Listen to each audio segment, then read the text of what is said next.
Yo, what's good, East Bear in the building? Thank you for tuning in to another episode of Kueen Talk.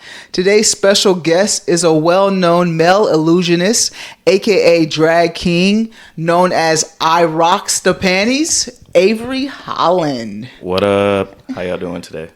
Thank you for joining me today. I know you're a busy man. You're just... Somewhat. Yeah. Yeah. A few jobs, male illusionist all over the place. A few jobs, yeah. If you want to just give a short introduction to the audience about yourself. Yeah, so my name is Avery Holland. I'm a drag king. I perform down in XY if you guys are in Wichita.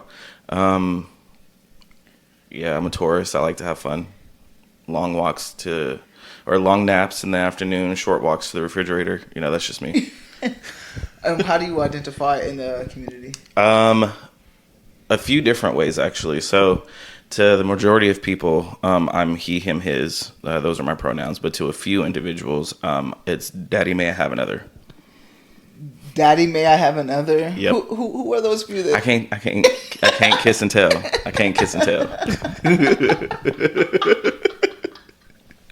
Oh my gosh. Okay, and are you? You said you're a bisexual, right? Yeah, I consider myself bisexual because I will date women and trans men. Okay. Cisgendered men are out of the question. Oh, no, okay. thank you. Okay. So there's a preference. There's a preference. Okay. Yeah. Nice. So you said. Oh my gosh, there's just so much. You're not from originally from Wichita either, right? Nah, You're from originally I'm from California. I was born in Compton, then raised in the Valley. Then moved to a little town called Lancaster, and then to Arizona, and here. When did you arrive in Kansas? 2015. Okay, so you ain't not even 10 years yet. No, not yet. Almost. Yeah. Almost, but not yet. What brought you to Kansas? I met a girl.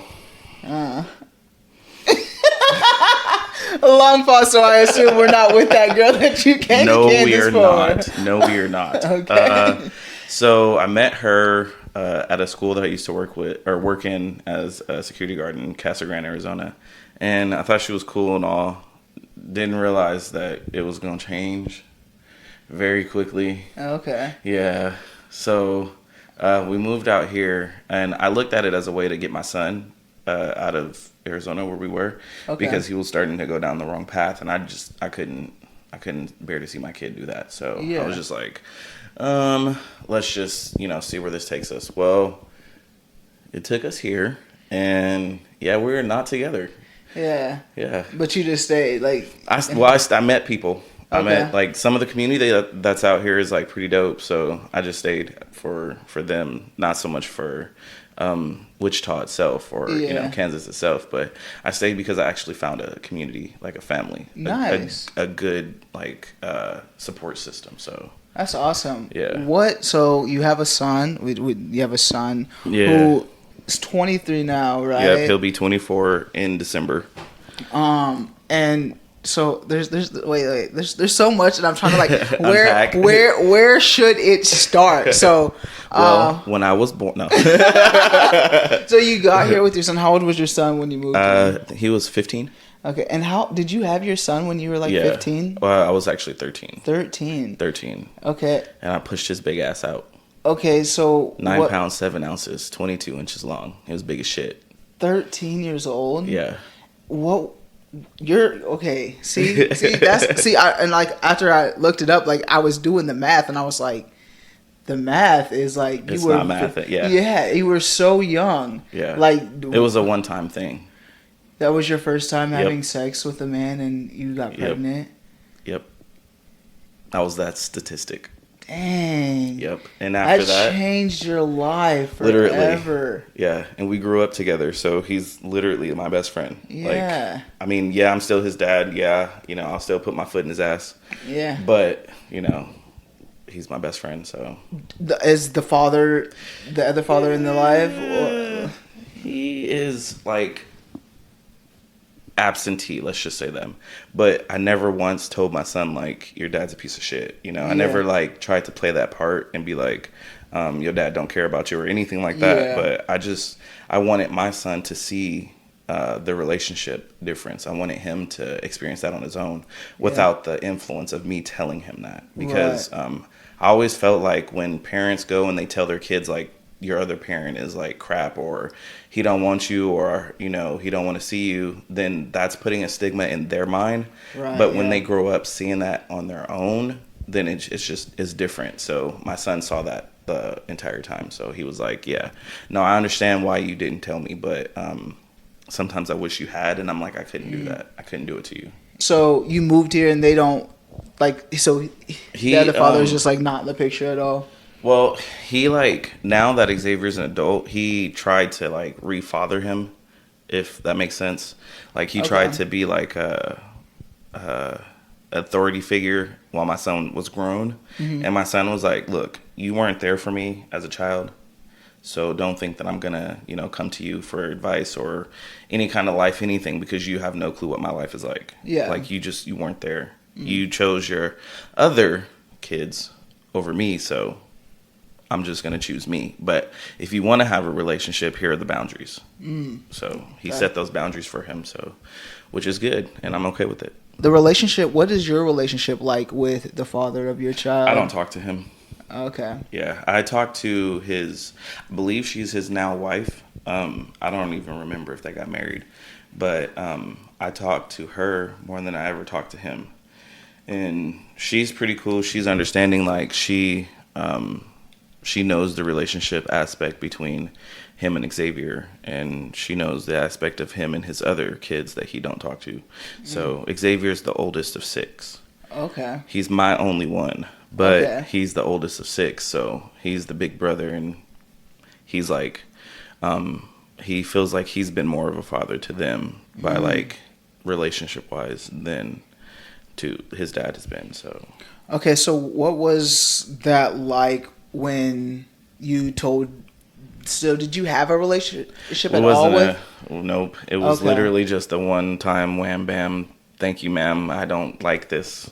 Oh shit! Now I'm pregnant. It was that's what that's like. Okay, never again.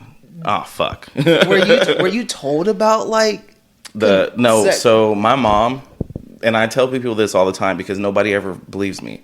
My mom's idea of telling me not to get pregnant as a young kid was making me watch Maury and Jerry Springer with her. Literally. That was my sex education. That was it. Oh my. It was so as long as you know who the father is, yeah, it was like look at this girl on here. She 14 and she got a baby. That ain't gonna be you. That was it. That's it. Little did she know I was already I was 5 months pregnant on my 13th birthday. Well, you didn't need to go on Maury because you knew who the father was. Yeah, you're right. You're right. It was just him. Dang. There was literally nothing else, like no one else. There was no denying him in that all. So I assume that with your son, like you gave him like a well-educated. Oh yeah. Like what it is. And yeah, and I told him from the beginning that like I like girls and I don't like boys. I'm never gonna try to replace your dad. But that didn't work because I kind of replaced his dad. What? So you did? So you came out and told him that you were a lesbian. What age were you, and what age was he? So I guess I figured out that I was into girls like literally shortly after, and so you were still like 13, 14. Yeah, and I was like, I don't really want to have sex with guys. It's just not for me. It's just no, thank you. Exit only. Like, so I'm like, he's like, okay, so 2000 and I want to say 4 or 5, maybe a little bit after that. He just kept asking like, do you have a guy friend? Do you have a guy friend? Because like that was what the kids like. They wanted to have boyfriend and girlfriends. Like you're in first grade and you're just like, you have a guy friend, you know, kind of thing. And he was asking me and I was like, no, but maybe one day I'll have a girlfriend. And he was like, oh, okay. And he was just completely understanding. Okay, so that was the first time that you expressed to your child. He was in first grade. Yeah. And then, so obviously a lot has transpired since. A very lot. And so how was that like with your family? I mean, like, how was it like when you told your family that you were pregnant? So that conversation didn't really actually happen. It was more so like, I had my period twice. And then I didn't have my period. And then I was eating everything. And my mom was like, oh, shit. So she took me to the doctor. And, yeah, I was pregnant. And my mom was like, if I had found out earlier, I would have made you get an abortion. And I was like, first off, my choice. Second off, no. Because this literally could be the only time I ever have kids. Because I don't like men. Like, but my thought process back then was my choice. No. Yeah. So you said your thought process was my choice. Did you think in that moment, like at 13, you're like, like you just said, I may not want kids again? Like, were you thinking so I didn't at that point in time, I didn't know if I was going to have kids or if I wanted to have more kids. And then Xavier came. So once Xavier came, I was just like, okay, I could do this, but I don't know if I can do it again. So I didn't at that time I wasn't sure if I ever wanted more. So and turns out no more kids are in the future. No, I don't want to start over. That's like changing diapers. Now like he's already 23, so it's so when you told your family that you were a part of the community, was it what was that like for you? So my mom found a note that an ex-girlfriend had wrote me, and because my mom was nosy, she still is, but she's nosy on like when I was younger, trying to go through to like find out about me, basically, like I guess understand me or figure out like who I am, because we didn't really have a good relationship.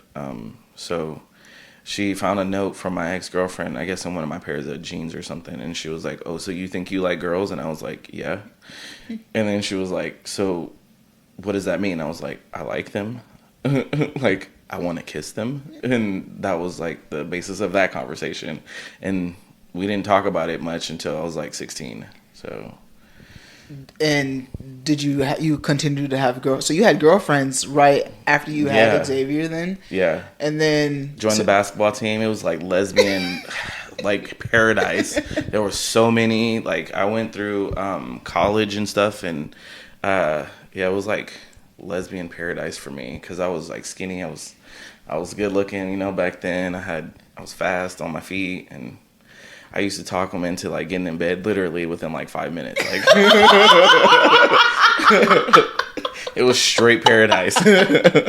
I wish I could go back and start all over. Oh my gosh! So were you more masculine like growing up all the time? Like even before Xavier, do you feel like you were that way? Yeah. So I feel like now that I've now that I've transitioned.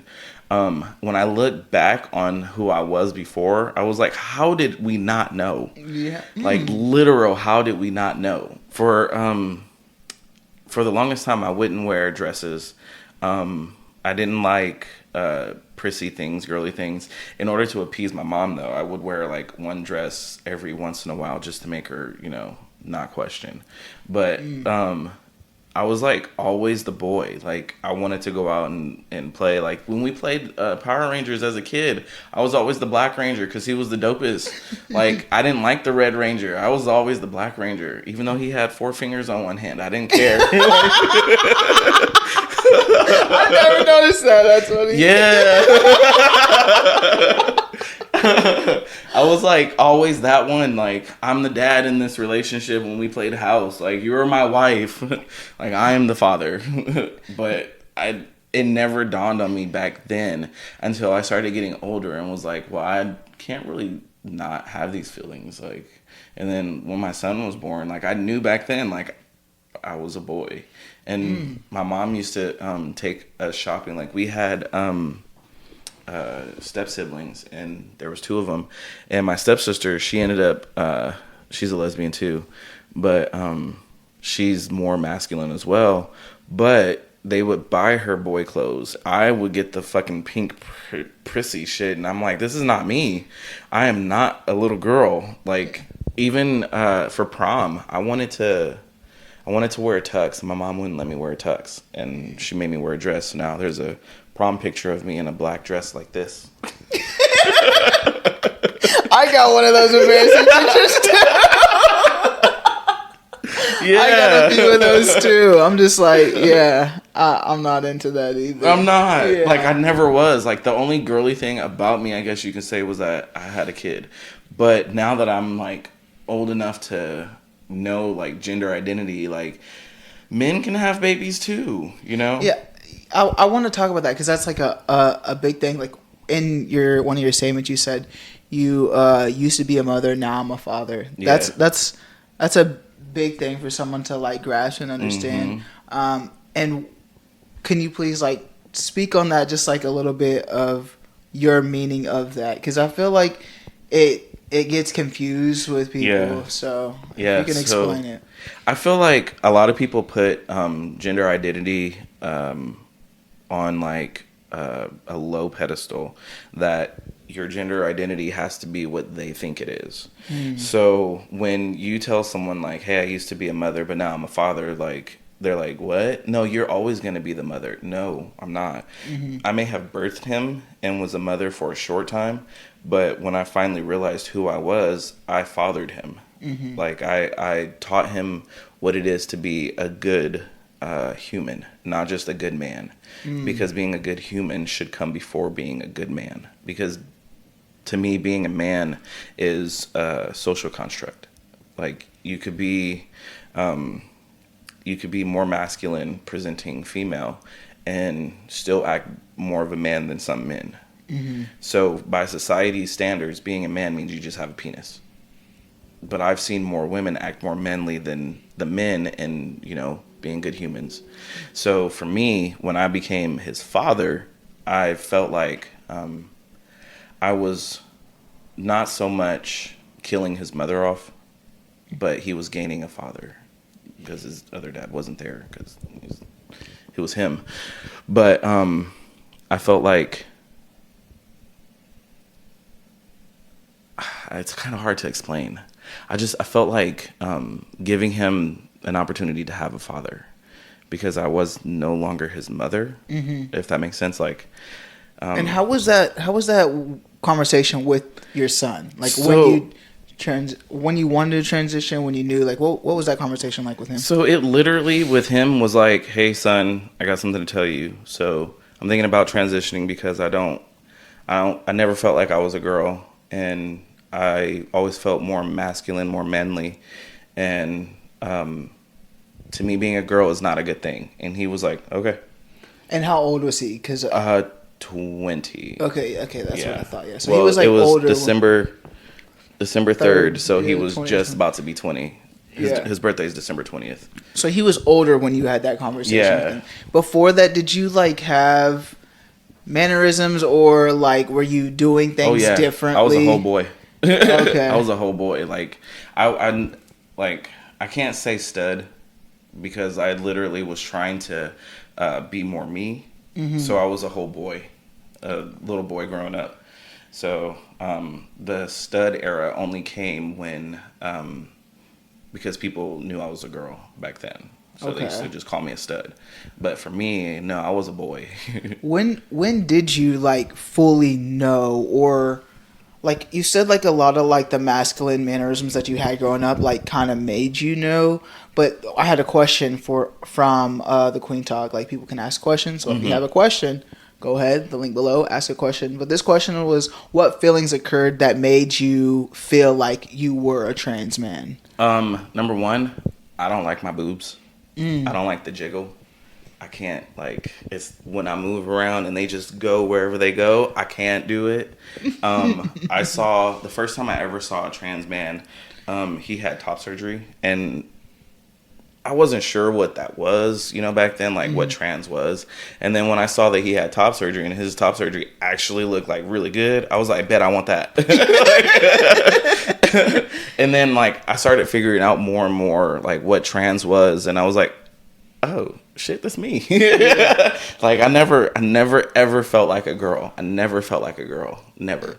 And in my mind, I was always the boy. I was always growing up to be a boy. And I would go to sleep and be like, damn, I wish I woke up with a penis. Damn, I wish I woke up and I didn't have these damn titties. Or like, can my voice just be deeper? Because before I transitioned, before I started testosterone, my voice was super high. And for me being a big person, like my voice should have at least been a little bit deeper. I lost that battle. I mean, you got a lot of facial hair though. Yeah, I got more facial hair than my biological brother. Dang, yeah. Like he can't grow like me. So I got one up. You said that you don't want these titties, and I feel that 100%. But I don't feel like I identify as trans though.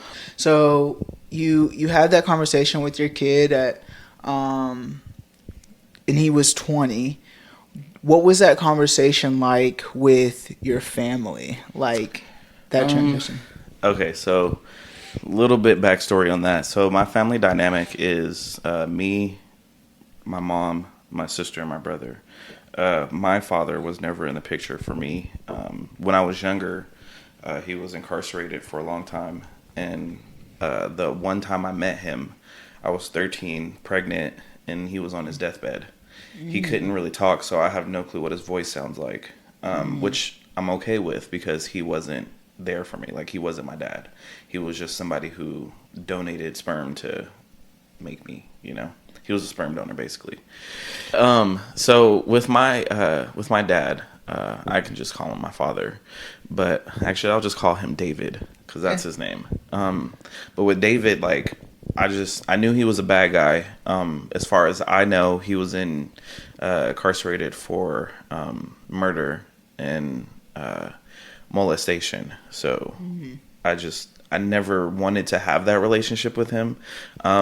I didn't really miss out on like the whole dad aspect of life. I had uncles who were amazing. I had, still have, cousins, and like I had a lot of father figures in my life. My grandfather, I was born on his birthday, and I always inspired to be like him. He was a Rolling Stone sometimes, but he was a good man. Like sounds like I rocks the bannies. Doesn't he though? Yeah. So like literally though, I do have a high body count, but that's another question for maybe another day. After I met David, it just life kind of made sense for me a little bit more because like I knew that he was a bad guy and I didn't want to be like that. So I kind of like went to a different form of me.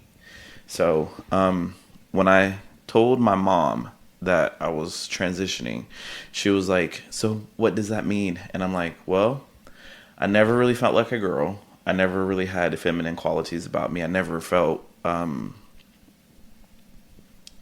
girly. Like you always wanted to push on me the girl stuff, and I always rebelled against it.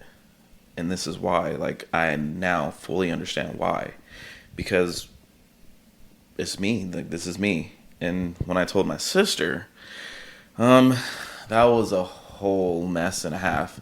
I love my sister to death, and I will do anything for her forever till the day I die or till I can't anymore.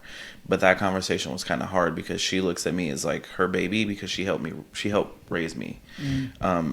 She was there when my mom wasn't there, and she basically took care of me. She's very religious, and her religion doesn't acknowledge the queer community. So she's Jehovah's Witness, and they don't. Right. So to her, I'm still the old me. I just have a beard now. She still calls me by my given name, dead name. She still calls me her little sister, which it kind of hurts, but I understand. Like, I understand her thought process of where it's coming from because of the relationship that we had growing up. Like, I'm her baby, basically.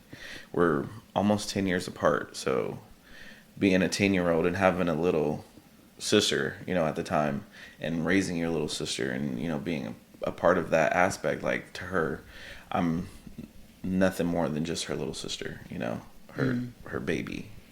So that was it still is a little testy because sometimes I want her to just call me Avery. I want her to... Because that's who you are. Because that's who I am. Right. Like, I want her to acknowledge that I am her brother.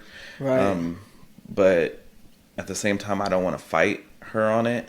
I know that I can handle it, like now, with her. But if it was anybody else, we would have been scrapping. But with her, I guess it's like a pass. I give her a pass on it. And I don't want to go against the grain. Number one, she's got stage 4 leukemia and liver cancer. I think that's probably a big reason why. Then, because I was gonna ask like, what makes her get a pass? Yeah, because that's understandable. Yeah. Like, so, and I don't want to like, whatever time I have left on the earth with her, I don't want our relationship to be tanked or not on talking terms, But right now I get you because in my head I'm thinking why, but okay, that makes sense. So does your mother like give you that? She calls me Avery. Okay. Sometimes she does slip up, but I have to correct her. I'll correct. Everybody else I'll correct, and just be like, well, my name is Avery now. Like, this is who I am now. Please go with it, But if it's like a continuous thing, then I'll just get meaner with it. Like, do you want me to start calling you a different name? Do you have to get to those points with your family? A few times I did with my mom. Okay. But now she's like kind of understanding it and seeing like she's done a lot of research to like she's one of those. She's doing her own research. That's good. Yeah, she's doing the research to get to the point of understanding why it is the way it is, and that's big. Let's big. Let's give some credit. I'll give you the props on that one. I love you for that. For someone who is searching for it, trying to understand it. In the past, we've talked about with some of my guests just giving our parents or our family that grieving process of something that they grew up like your mom. This happened 3 years ago for your mom. So like. When you're 37, let me do the math, 36, 33 years old. So like for 33 of like that makes sense so it's a whole grieving process. So for her to like research and try to get that understanding like that, that's a good thing. She says her only fear with me transitioning is like if I go into the bathroom and somebody sees that I'm squatting to piss or sitting to piss. How do they feel about it? And I just simply told her, like, if anybody asks me why I sit to piss, I'm just going to say, honestly and factually, it's better for you to sit to piss because it helps you not get prostate cancer. Is that true? It's so true. It's so true. So when guys are like growing up, and their parents are teaching them how to go use the bathroom and they try to tell them to stand up, honestly, it's better to have them sit as long as they possibly can to pee, even into adulthood, because it lessens your chances of getting prostate cancer. Because where did you find this fact from? Where did you find this from? Give your resources. I can't give you the exact website, but if you Google it, you'll find it. Like, because the pee gets stuck in your urethra, and that toxins like it hits your prostate. But if you sit to pee, you get a straighter line to get it out. You're gonna have this whole conversation in the bathroom when you say this. It's easier. It's better if you sit to pee, and then this is gonna be the whole conversation. Yep. Look, if you want less prostate cancer chances, then you have to sit to pee, and you have to push up on the tank just a little bit to get the rest of the pee out of there. Oh my gosh! Oh man! So did your mom? Was like, okay, after you told her that? Yeah, I told her, I was like, that's all I gotta say, because like honestly, like if men knew more so that if you just sat to pee is better, it lessens your chances of getting prostate cancer. I've always wanted to stand to pee though. I was always it's a freeing kind of thing. My two best friends, they got me what was called the shiwi. The shiwi? And I lost it, but I used it for a while and I loved it. Like it was very nice. That was a nice gift for my friends. Like their intentions were probably like because they think I'm a boy more than I'm a female. Yeah. I really did enjoy that gift while it lasted. Freeing. It's so freeing when you finally stand to pee. And I think that the reason why I liked the shiwi, like, because it was the first STP that I ever bought. And STP. Stand to pee. Okay. So there's like in the whole like in the trans male world, there's a lot of things that people need to feel affirmed to affirm their transition, like Packers, STP devices, binders. Okay, the Packers are to show that you have a package. Yeah, and I didn't wear mine today, but I was thinking about it, but I didn't wear it today. And then the binders are to hold the chest, and then the STP you just said is stand to pee. Yeah, I for one, I'm learning a lot of this stuff, and I know like a lot of my audience, like the acronyms, we need to know what it is because like that's also why this is Kueen Talk. Like I'm learning too, like a lot of this stuff to educate myself and.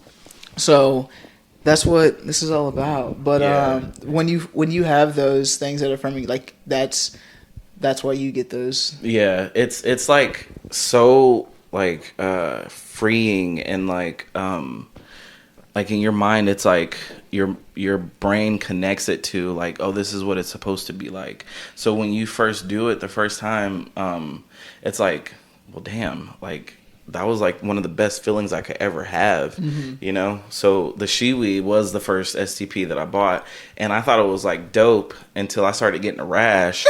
And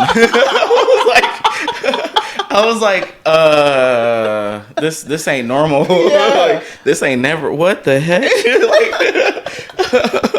But I'm allergic to a lot of stuff, and I didn't know that I was allergic to stuff. So when I had the shiwi, and I thought, silicone is fine, I could use it, whatever. No, I cannot. I have a Packer, or it's a 3-in-1. It's a Packer STP in play. So you can use it to pack with, you can use it to pee with, and you can use it for sex. Okay. So I got one of those. Thinking again, oh, this is gonna be nice, high quality stuff that they use. It ain't gonna give me a rash. A weekend I had another rash and was like, this ain't for me. Yeah. Dang. I didn't even know that was a thing, a 3-in-1. Like, yeah, but I can't use it because I'm allergic to it. So then I started going with just Packers, and still going to the bathroom and sitting to pee because it is what it is. But because it helps prostate cancer. It does. It helps prostate cancer. It helps you not get it. And if you push up on the tank to release the rest of the pee, you should be good. Oh my gosh. Man. But so I just went with Packers. So I got the Mr. Limpy. I got a few other things. One of them I got off of... actually, hold on. Before I go with that, one of the STPs that I got off of Amazon was... just booty, straight booty. It was like a cup like this and the pee, and you're supposed to pee into the cup. But some of us have like heavy flows when we pee. So when I tried to use it for the first time, it was like in the cup and it wouldn't go through the hole. And so you gotta dump it? That's how I was like, I didn't really have the chance to dump it because luckily for me, I didn't have my pants on when I used it. So all I did was I started peeing, noticing that it was coming out into my hand, and I was like, oh shit. So I like went over the toilet. So I'm like standing over my toilet like, oh, okay, well that doesn't work. Oh, trash. Waste of money. Literally. It was like $12 and I should have known. Yeah. $12 ain't shit. Right. Get what you pay for. That part. You but get what you pay for. Yeah, so for the Packers, like I found one of my favorite Packers is just a little, it was like $12 on Amazon, but this one, for whatever reason, it withstands the test of time. Like it keeps going. It don't quit. It hasn't torn. It hasn't. I think it's from Cal Exotics. I think that's what it's from. But it hasn't torn. It hasn't done anything. it doesn't shift too much, and I might become an Amazon affiliate. Let's go. Let's get you that sponsorship from Amazon. Right. Y'all see this? She needs the sponsorship so she can bring the products to us. Yeah, use the code below. Use this code. Yeah, 10% off. There's no code right now, but there could be someday in the future. Right. Hey. But with Packers and stuff, I felt when I first started packing, I did the obvious trans man thing and started using socks. Well, it was too bulky, and it when you go use the bathroom and you pull down, your sock falls off and rolls into the next stall. You're just like, ow, where did that come from? Hey, can I have my socks back? I don't need the toilet paper. Just give me my socks back. But so I tried that. It didn't work, and then I found the Cal Exotics one, and all I do is just stick it between my underwear, like a little fly, and my boxers, and it just sits there, and it's good. And when I first saw my bulge, and it was an experience that I share with my my drag twin. His name is Nova. He's literally one of the best people that I've ever met in Kansas. But when I bought mine, and I told him I wanted a bigger one because they had a couple different sizes, and I chose the small one, thinking that I was a small man. I'm not a small man. I'm more wow. Wow. You see the big bulge. I give off BDE. But so I told him I was getting ready to buy this, and I was he just started his transition process, and he was yeah, we'll do it. So I ordered it. I was coming to see him. So the day that I got mine, he got his.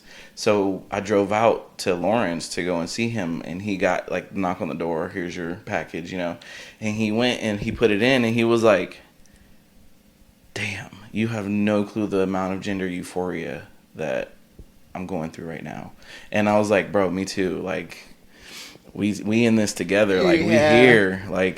You go through yours, I'm going through mine, but when we come together, it makes it feel better. We're not anxious about stuff.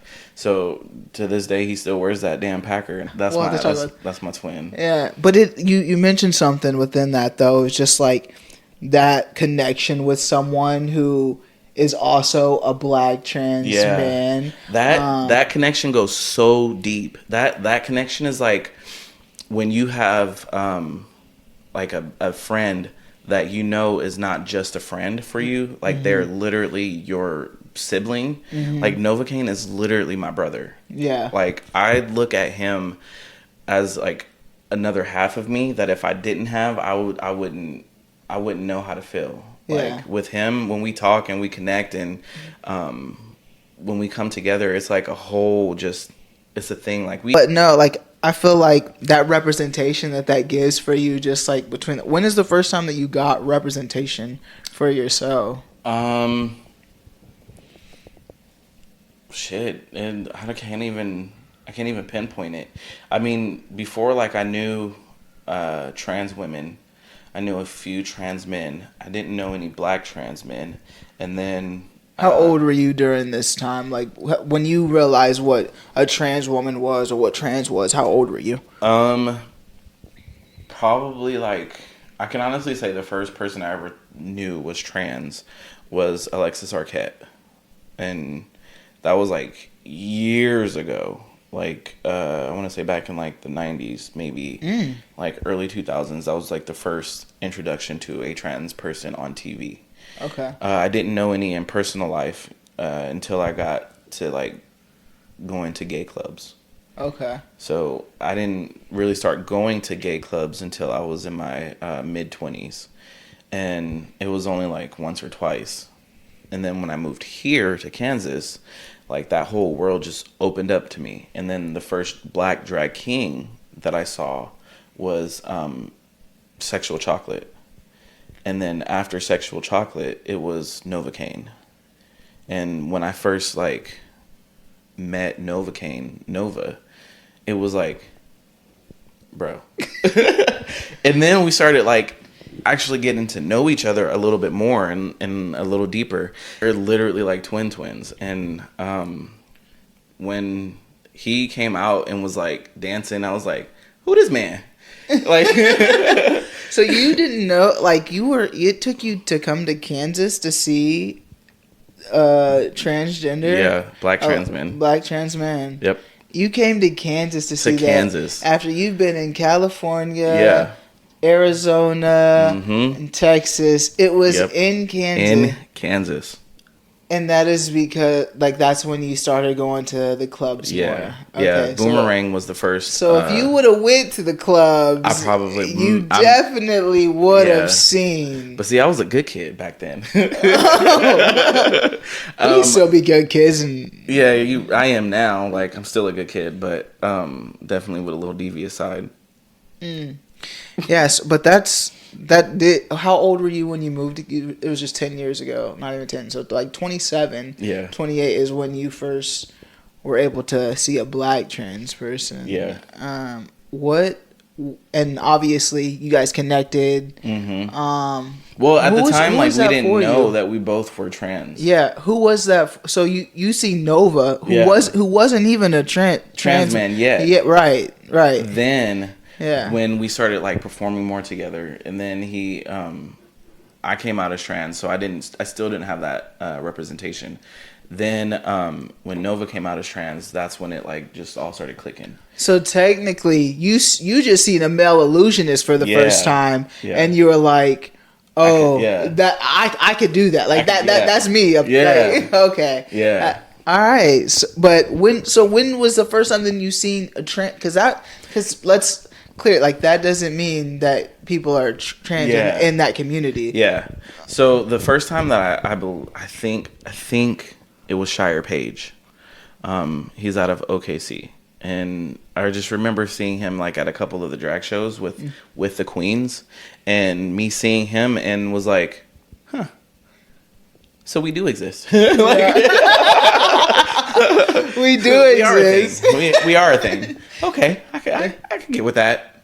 And then after him, it was just like me, like basically Googling and searching like black trans men and looking on Google for like black trans men top surgery and stuff like that. Yeah.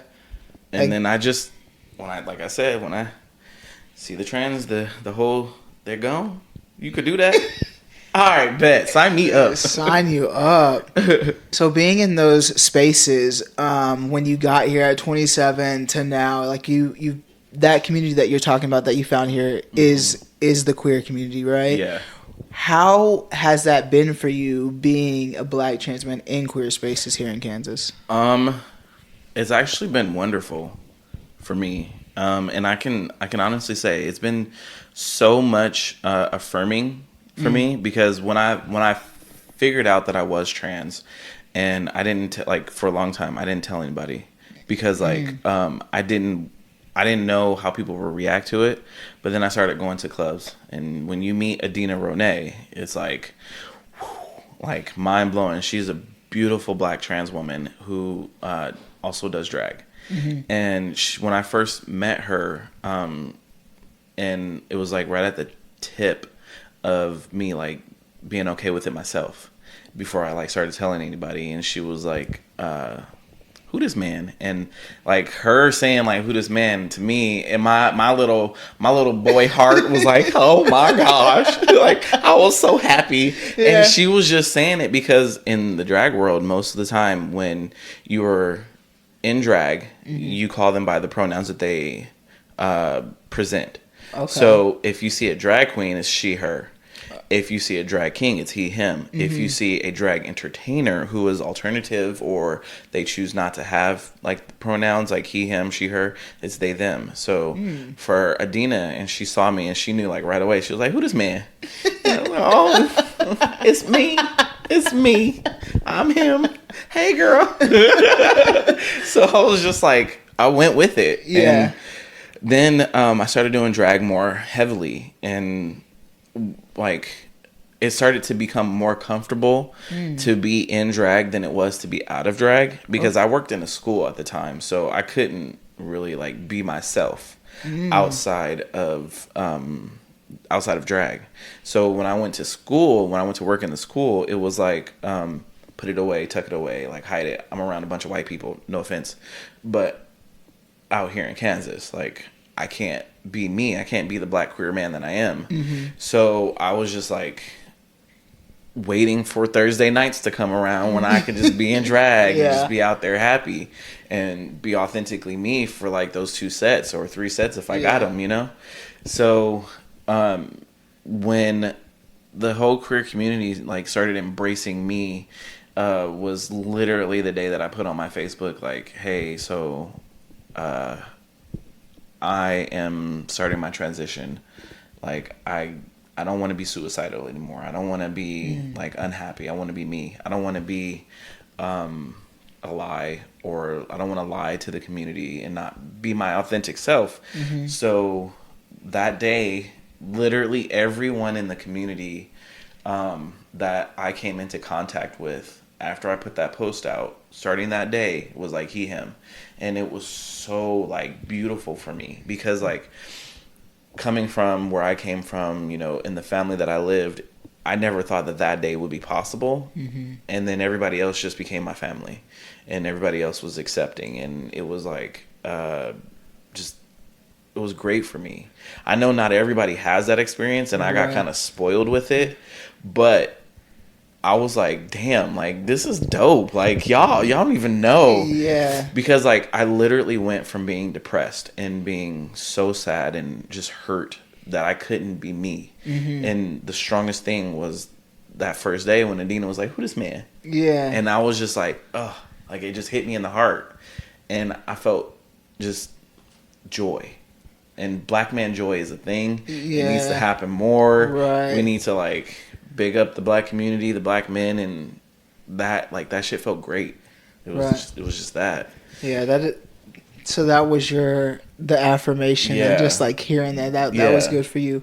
What you said? Were you like young at 20? Were you 27 or like when you first identified, or was this like 3 years ago? No, when I very first identified as to myself was, like I said, shortly after having my kid and realizing like as I'm growing up, I'm a man, like I'm a boy. Okay. But then like hiding it and pushing it down, it kind of it does something to your mind where it's like you start losing the will to live every day that you have to hide yourself. Right, yeah. So I literally got like so suicidal, and to the point where I took a handful of pills, but thankfully my body just threw it back up. And I didn't want to feel like that anymore. So when I came here and started coming to Boomerang, and then it was XY, I didn't get a chance to go to Fantasy during the glory days, but I going through those clubs and just like seeing the community and being embraced by that community, it kind of like took that suicidal piece out of me. And when I finally did come out to myself, before I came out to everybody else, it was like a freeing situation. Right. And like even back then, like Adina didn't know that I was trans, but like when she said that and she was like, who this man? And I was like, girl, don't play with me. Yeah. Like how you know, but yes. You know. Yeah, and like I'm glad you're here with us today, because that's not talked about enough. It's not. Is the suicidal thoughts like a lot of these kids are having just because of adults not wanting to take the time to understand and do the research, and it's needed for these kids to be okay with themselves. Yep. So I'm glad that you got that reassurance and affirmations here when you needed it the most. Exactly, because I really don't think that I could have made it this far. I really don't. And it's not that I didn't want to like live around other people at that time. It was that I couldn't live with myself and lying to myself constantly. Right. And or like even pushing it down and trying to hide it and say, no, I can't do this. I can't do this. And then going to actually like taking the handful of pills and my body just throwing it up like, no, we're good. Like we'll make it through. And to that small bit of affirming to now. Like, it was a whole ass journey. Yeah, for sure. Like I said, I'm glad you're here with us today, because it would be a lot to hold that in. Like, you've been knowing this since you're 13 years old, and not being able to express it. Yeah. And I feel like the trans community, like, just now within like the last 10 years, for me personally, like, has been more known, and like hearing more about it. That could be TikTok too, like, just like with social media, like that's helped out. Why they want to ban it. Yeah.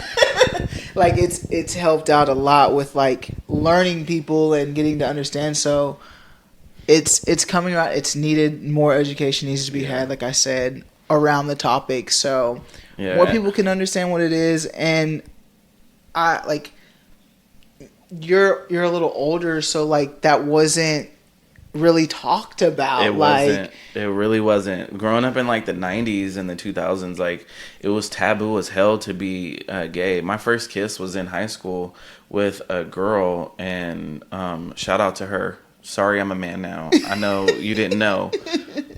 My bad.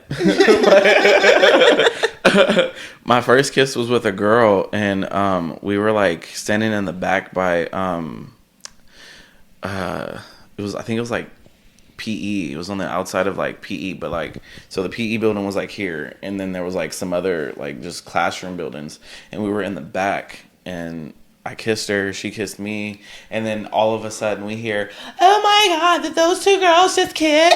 And in my mind, I'm like, "Yeah, bitch, San, so what?"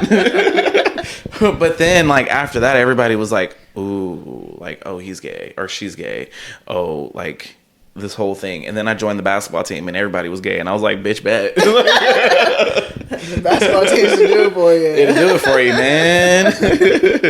But honestly, not everybody on basketball teams are gay. Just so you know, it's okay to put your straight kid in the basketball team. It's all right. Yeah, you got to give that disclaimer. Gosh, that's funny. But yeah, I think the best part though about, like, for me, the best part about being trans is the joy, the happiness. Like, I get to like be me, and not a lot of people can say that they actually get to be them. Yeah. Because some people in this world want to suppress your creativeness or your authenticity. I can't talk. I think I said that right, but they want to suppress it and like not let you just be you. But I'm queer unapologetically. Like, that's good. I don't care anymore, you know? That is good that you've reached that point. Yeah. And I've, like, this, you've just started T, you're on three years now. Almost 4, yeah. 4 years. How has that been like for you? Like, the facial, like, you got a lot of facial hair. It's deep, man. I got more facial hair than my brother. I mean, I got one up on you. It's okay. Yeah. we talked about your sister. How was your brother? Oh yeah, we never did talk about him. So me and my brother don't really have a relationship. It was some things that happened when I was a kid, but I never really forgave him. But I think, like, going a little deeper, like, I need to forgive him for me, not for him. Because honestly, fuck his feelings, but for me to move on and, you know, be okay, I need to forgive him. But for him, my mom told him that I was transitioning, and her words of what he said was, I mean, I guess if he wants to be who he wants to be, then that's fine. There's nothing bad about it, you know, just be who you want to be. Yeah. And for me to have heard that, knowing the situation and stuff that we went through, that I went through as a kid, and for him to say that, like, thank you, but also fuck you, but thank you, you know? Yeah. But it wasn't like him like, oh man, no, like, that's my little sister and she's got to stay my little sister. It was literally like, if he wants to be who he wants to be, then that's fine. That's good. Yeah, that's good. I wanted to talk about your son just a little bit more, just like how that relationship changed. Like, what you told your son, he was 20, this is who I am, so I feel more comfortable. What changed with that relationship with your son? Like, so he literally was just like, I just want you to be happy because I don't want to live life without you. And like, I had that conversation about being suicidal with him and, like reassuring him that it had nothing to do with him. It was just, I couldn't live with myself. So, and I had that conversation with him and he was just like, I understand. I was just like, I would appreciate it if if you're okay with it, but if you're not, like, it's okay too. Like, you can tell me. And he was like, no, honestly, I just want you to be happy. Whether you're my mom or my dad, I just want you to be happy. So from that day forward of us having that conversation, he just started calling me Padre. So Padre? Yeah, Padre. He in his phone, it used to be Mama Bear because I was big and like fierce, and now it's Papa Bear / Padre. So did you feel like anything shifted or changed it, or do you feel like it naturally stayed the same? Or I think it got stronger. I think our relationship got stronger because now, like, even though he understands the loss of his mother, he also understands that he gained a father and a more present father and a more loving father, and someone who literally will put them before the world. Like, I put him before everything else. Like, if he's not happy, then I'm not happy, basically. Yeah. And he understands that, and I think we got tighter. Like, we became homies. Like, I guess you could say. Like, he's literally my best friend, and I don't think that anything like became negative between us. It just got more intense, like more in depth. Like, we talk about girls, we talk about So did you do that beforehand though? Because we did somewhat, but in his mind, like, I was his mom, and it's like, you don't tell your mom shit, Okay, so now you get that more. Okay. Like, now it's like, oh, you're my dad. Like, I can talk to you about anything. Like, have that relationship with him though, where now it's like we could talk. Yeah, shoot the shit now. Yeah, it's not like a mother-son dynamic where it's like you don't tell me anything. Now it's like, Dad, I got to tell you something. Like, I need help with this. Or thankfully, he hasn't had to have the conversation of getting a girl pregnant. But he said literally that he's not going to have any kids until he's financially stable and, can provide for them. And I'm like, bro, like, that's dope. That's a good mindset to have. Got to have the money. I taught you well. They're expensive. Learn from my mistake. Expensive. Now, you say you couldn't really be yourself when you worked here before. Now that you transitioned, how do you feel like workplaces have been? It's better. Like, so when I started my transition, I was working at the school, and the first thing that they did for the gender affirming aspect of it, the first thing that they did was change my nameplate on the outside of my door to Mr. Holland. Oh, so like, I didn't know that they were doing that. And that's dope. Yeah, when I walked into the building, and we all had meetings and everything. It's like the first couple of days of meetings before school starts, before the kids get there. So all the staff will go and have like this welcome back kind of ceremony stuff, and we talk about the year ahead. Well, I walk into the building, and I can't say office, my room, because I was in school suspension, but my room is the first room you see when you walk through the doors.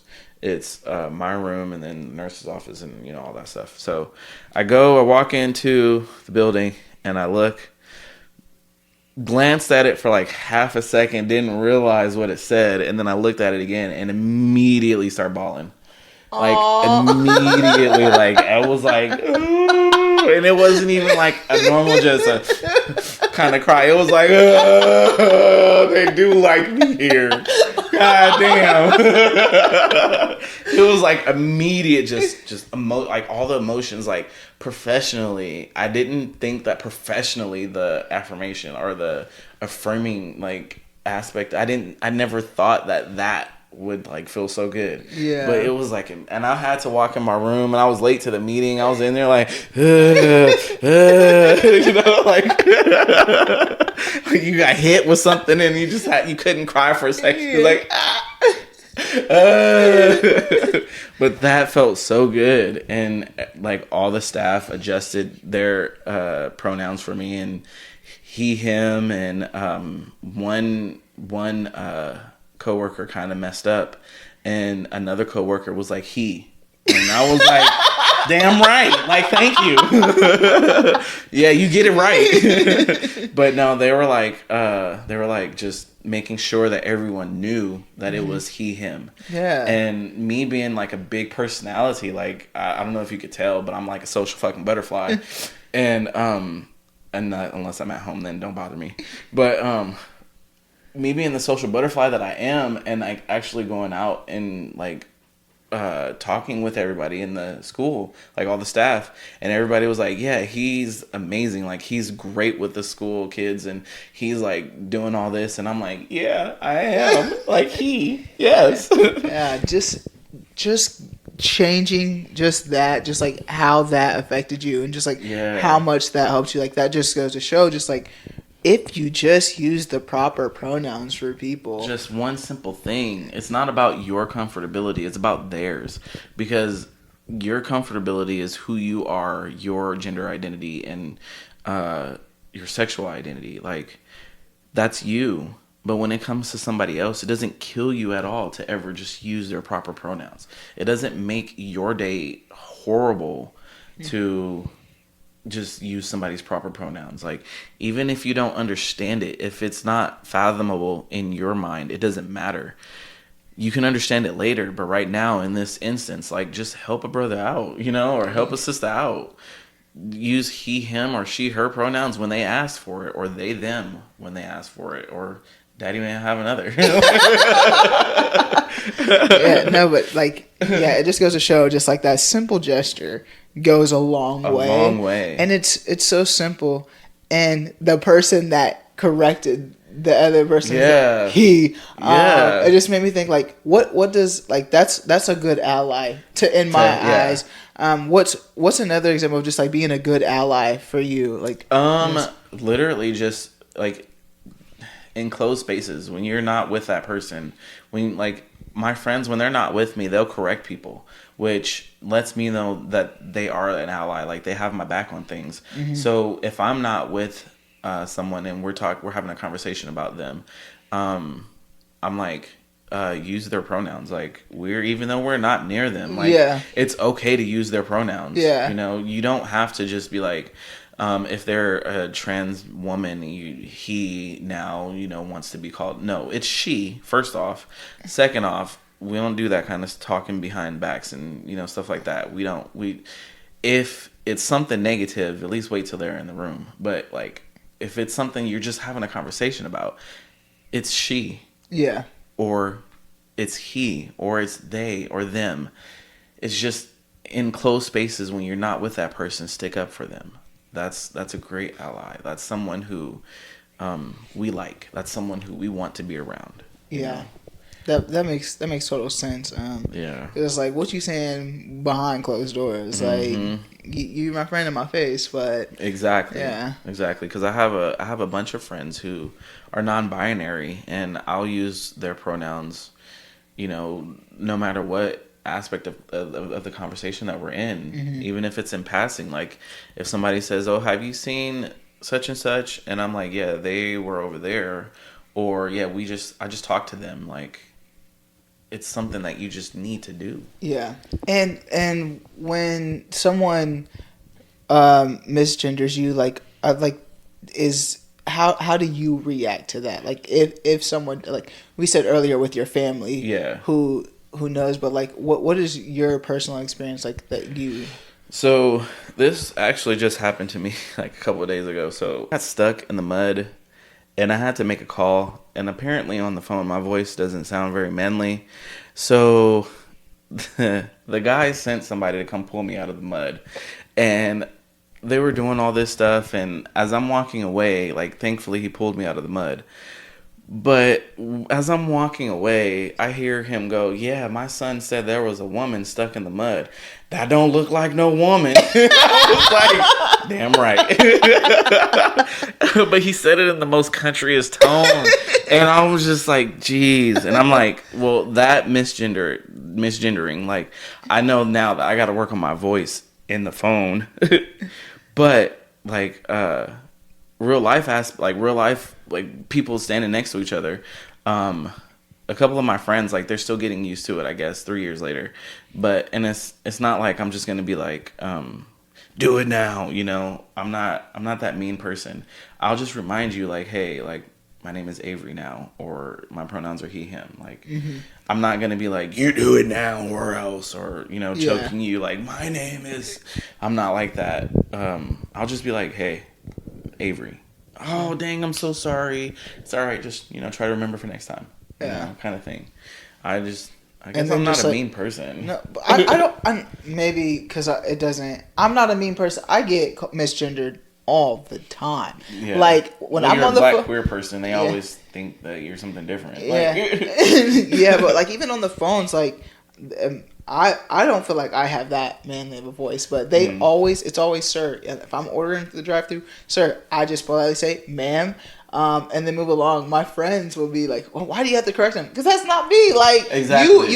you wanted to be bold enough to assume what it is. I'm gonna tell you what it ain't. Like this is what it is. But I just play safe, and then they're like, oh my bad, yep. Yeah, and inside I'm like laughing, like you can feel awkward as hell. Awkward. I'm just like, I had someone the other day. I was at Kohl's sitting there waiting on my partner. She's in the dressing room, and the lady obviously went away, and then this new lady appeared. She was like, "Oh my God, where were you? I literally was just right here." And she was like, "Sir, wasn't I just right here?" And I knew she was talking to me, but I was on my phone. I didn't even look up because I was like, "You're not." I was like, I was like, "You're not talking to me. I'm not no sir." And then I heard her talk. And then she was like, "Oh, that's not a sir." Like I heard it. I was like, I didn't answer her though, but I was like, "Yeah, that's not me." Like, No. Okay. So before I transitioned, I used to always answer to sir for whatever. I know the reason why, but I would answer to sir, and then when I would talk, because I had such a high voice, they'd be like, "Oh, ma'am," and I'm like, "You're all right. It happens." Like back then, I didn't correct people, but now I'm just like, I'm not mean with it, but I'm just like, it's sir. It's like sir, he, him. You know now, but back in the day, like I guess I didn't, because I didn't want to like, what's the word I'm looking for? Be like aware or conscious of it, I didn't want back then. I wanted to hide it. So starting to suppress it. Yeah, I was trying to suppress it, but now I'm just like, yeah. Or if they on the phone, like, oh my gosh, I get this one all the time. So I have to call my bank sometimes because they be locking my card for no fucking reason, and I'd be like, unlock my shit, needs my money. like what are y'all doing? But every time I call, they're like, hello, and I'm like, hello. And then she's like, yes, ma'am, how may I help you? It's sir. On the phone, it's sir. Oh, I'm sorry, sir. I didn't realize. Well, my voice is deeper than yours. How do you expect me to act? Like, sir. Yeah. But, just, I don't know. I guess I'm not I'm a cuddly teddy bear. And I don't want to, like, be mean to people and just be like, choking them and trying to get my pronouns right. But for other people, I will. Yeah, I feel like your close circle, especially, should figure it out. Like, get it together. Yeah. What would you say to someone who may be in there as an adult, or just maybe just anybody right now that may be feeling like they want to transition, or they may be feeling like they are trans? What would you tell that person? You know yourself better than anyone else, and you know whether or not you are having these thoughts or feelings, and if you are, explore them. Just explore them, because what is the worst that can happen when you explore your feelings? Like, if you feel like you're trans, explore it. Go to Goodwill, buy you a couple dresses if you're a trans woman.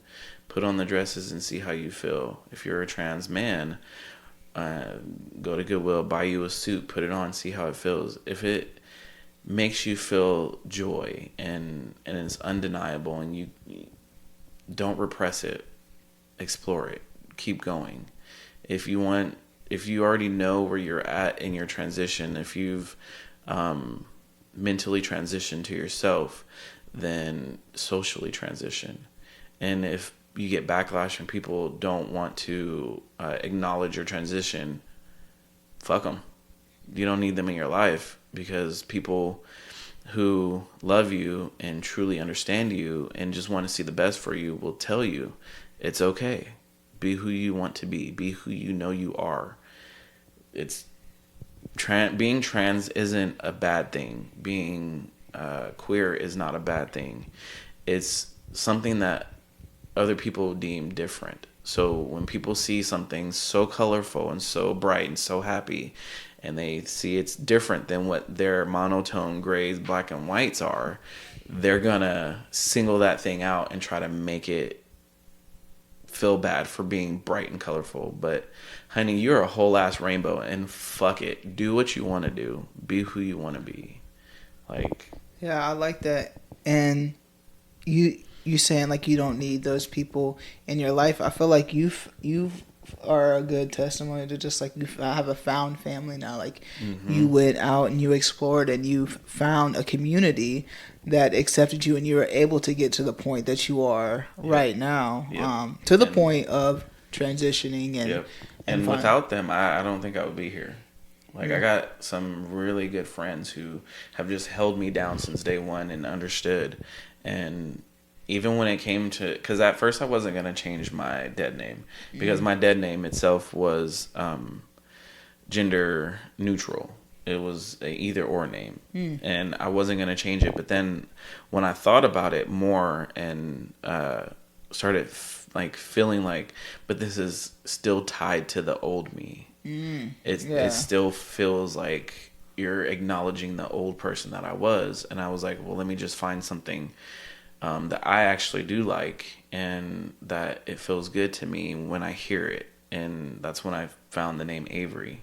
And I was like, I like it a lot. It fits me, you know. It's cool. It makes me sound like a hoe, but I'm okay with it. Like, how does that name? So, Suge Avery, number one. Okay. Y'all know who Suge Avery is, and if you don't, you too young for me. And then Jackson Avery from Grey's Anatomy. I'm not a Grey's Anatomy. What? Oh no, I didn't get into that. Oh no. Okay, we're gonna have to have a Grey's night. Is there anything else that you want to leave the audience with today? Any final thoughts? Final thought wise, I just want to say, like, love your neighbor, love the people you're around, treat your friends and your family how you want to be treated.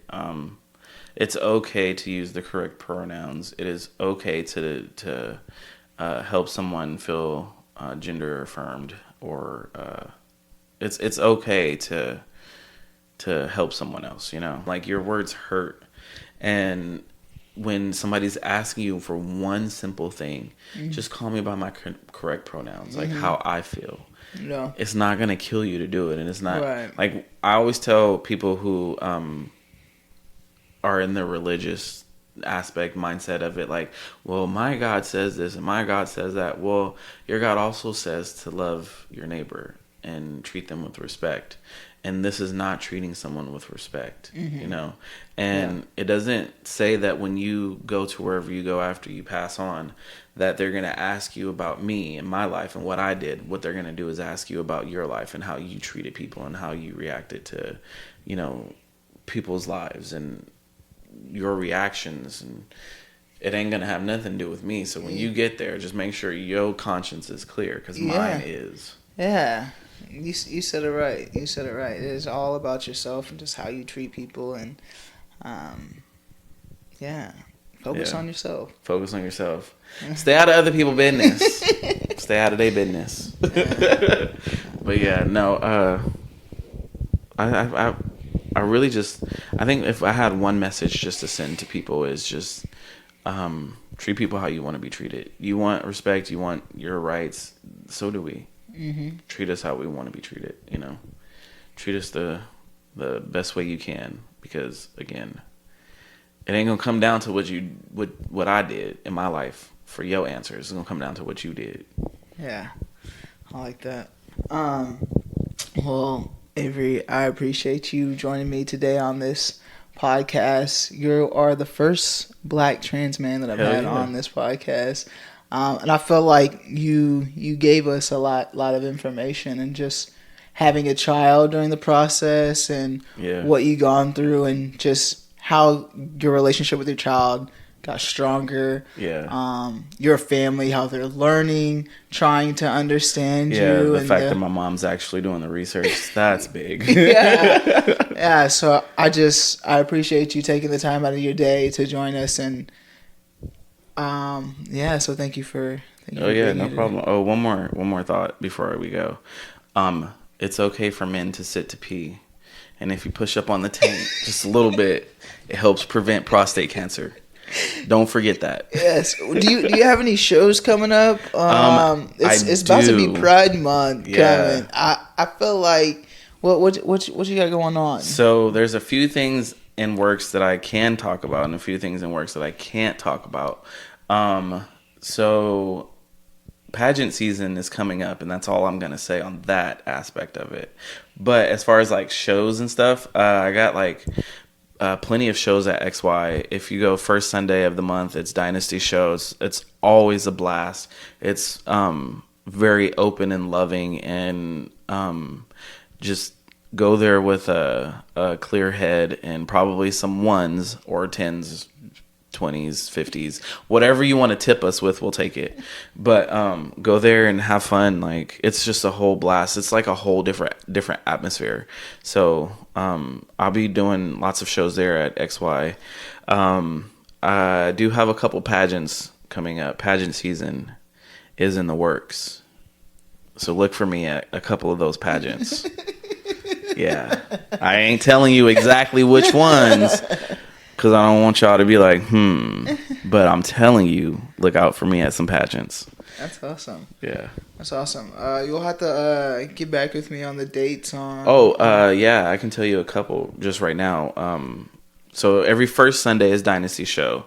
And I know a pageant coming up is Mr. Gay Wichita. There's Mr. Wichita Pride. I'm not exactly sure on the Wichita Pride one, but I know the date for Mr. Gay Wichita is May 26th. So if you happen to see this before then, like, just show up and, come out. Oh, and my birthday is in less than a week. So I'm a May baby. Taurus Cinco de Mayo is my birthday. If y'all want to get me something, my Cash App. So this will air after your birthday. After my birthday? That's okay, because after birthday drinks is still cool. Make sure you still send them some Cash App. Yeah, my Cash App is in my link on my Instagram. I rocks the panties the morning. I rocks the panties. I rocks the panties. I rocks the panties. I feel like you need to have like a own theme song. Let's put it together. We should put it together. We should do that. Well, thank you guys for joining us, tuning in to another episode of Kueen Talk.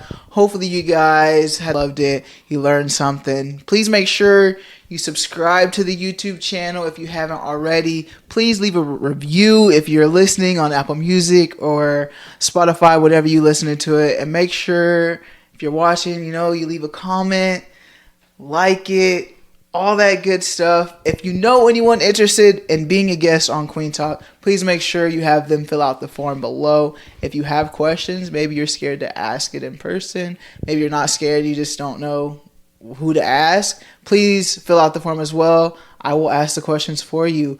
But as always, family, friends, strangers, love.